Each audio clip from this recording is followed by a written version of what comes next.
నగరంలో చాలా చోట్ల కూడా ఫుడ్ బిజినెస్ ఎస్టాబ్లిష్మెంట్ కావచ్చు, మ్యానుఫ్యాక్చరింగ్ యూనిట్స్ కావచ్చు, అన్ని చోట్ల కూడా మనము చెక్ చేయడం జరుగుతుంది.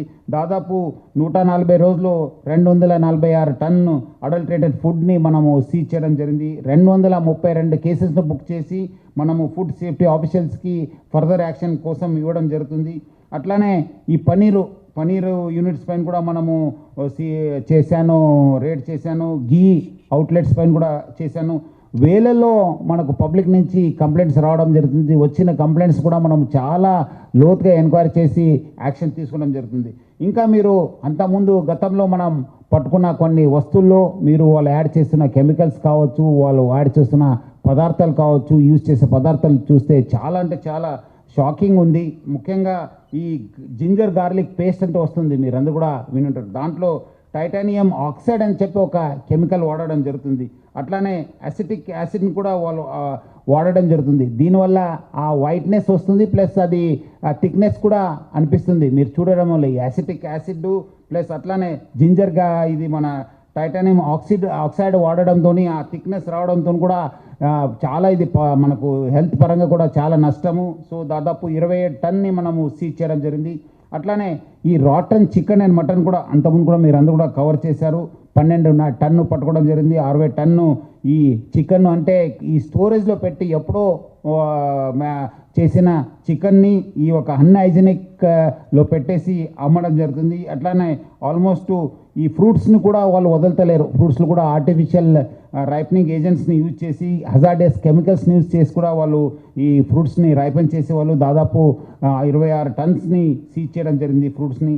అట్లానే ఈ సింథటిక్ పనీర్ అంతకుముందు కూడా చూస్తుంటారు, మనం పట్టుకున్నాను.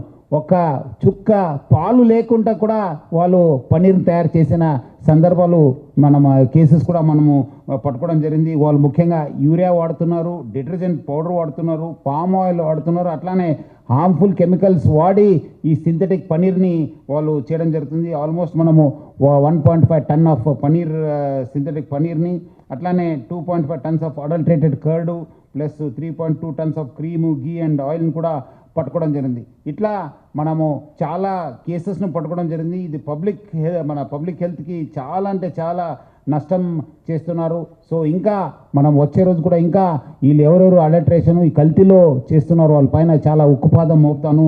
ఆల్రెడీ మనము బిఎన్ఎస్ సెక్షన్ కింద కూడా మనము కేసు కట్టడం జరిగింది. వచ్చే రోజు కూడా ఇంకా కఠినంగా వ్యవహరిస్తాను. పబ్లిక్ అందరు కూడా అలర్ట్ ఉండాలని చెప్పి కోరుతున్నాను. మీరందరూ కూడా మీరు పట్టుకుంటేనే మీకు తెలిసిపోతుంది. ఇప్పుడు ఆవుల్ని ఇప్పుడు చూస్తుంటే ఇది ఒరిజినల్, ఇది బాగా రఫ్ ఉంటుంది. అదే మీరు వీళ్ళు మిక్స్ చేసి కెమికల్స్ వాడితే ఇదంతా ఎంత స్మూత్ ఉంటుందంటే మీకే అర్థమవుతుంది. సో బట్ పబ్లిక్ చూసే వాళ్ళకి ఏమవుతుందంటే అది తెలియదు, అన్ని రెండు ఒకటే కాదా అని చెప్పి చెప్తారు. ఇంకా కొంతమంది ఈ రేటు తక్కువ చేయడంతో ఇది మంచి ఉంది, తక్కువ రేట్లో వస్తుంది కదా అని చెప్పి కూడా వాళ్ళు కొనడం జరుగుతుంది. ఇది ఏదో తక్కువ రేట్లో వస్తుంది, మనము బాగుంటుంది అని చెప్పి అనుకోవద్దు. మీరు ఒరిజినల్ వస్తువులను పట్టుకోండి, బ్రాండెడ్ వస్తువులను తీసుకోండి, బ్రాండెడ్ షాప్కి వెళ్ళి తీసుకోవాలని చెప్పి కోరుతున్నాను. ఏదో ఒకటి తక్కువ రేట్లో అమ్ముతున్నారు, ఇక్కడ ఏదో తక్కువ రేట్లో దొరుకుతుందని చెప్పి అక్కడ అలాంటి షాప్ దగ్గర మీరు కొనవద్దని చెప్పి నేను పబ్లిక్ అందరు కూడా కోరుతున్నాను.